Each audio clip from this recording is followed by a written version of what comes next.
আচাৰ বনালোঁ। কিহেৰে বনালোঁ চাওঁ আহক। ইয়াতে গাজৰ, ফুলকবি, মূলা ল'লোঁ। এইখিনি ভালদৰে ধুই বাকলি গুচাই লৈ সৰু সৰুকৈ কাটি ল'লোঁ।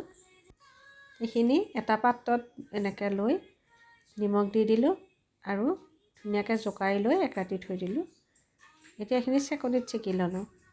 ইয়াৰ পৰা পানী ওলাব, সেই পানীখিনি পেলাই দিম। এখন কাপোৰত এনেকৈ মেলি দি দিওঁ। 2-3 ঘণ্টাৰ মূৰত এইখিনি পানীটো নোহোৱা হৈ গৈছে। এতিয়া শুকান কেৰাহীত তেল নিদিওঁ, অকণমান সময় সিজি যোৱাকৈ ভাজি ল'ম।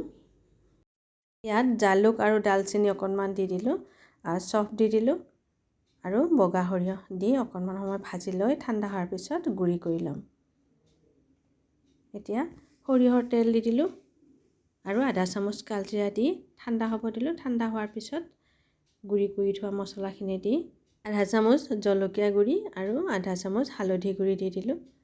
এইখিনি ভালদৰে মিহলি কৰি ল'ম আৰু ভিনেগাৰ এচামুচ দি দিছোঁ। নেমুৰ ৰসো দি দিলোঁ, কাজি নেমুৰ ৰস 2 চামুচ ডাঙৰ চামুচেৰে। এইখিনি ভালদৰে মিহলি কৰি ল'ম। এতিয়া ইয়াতে চব্জিখিনি দি দিলোঁ, গাজৰ, মূলা আৰু ফুলকবি আৰু কেঁচা জলকীয়া এনেকৈ ফালি শুকুৱাই থৈ দিছিলোঁ, সেইখিনিও দি দিলোঁ।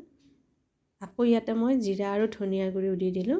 হ'ল ধুনীয়া আচাৰ। যদি বনোৱা নাই এনেকৈ এবাৰ বনাই খাই চাব, ভাল লাগিব।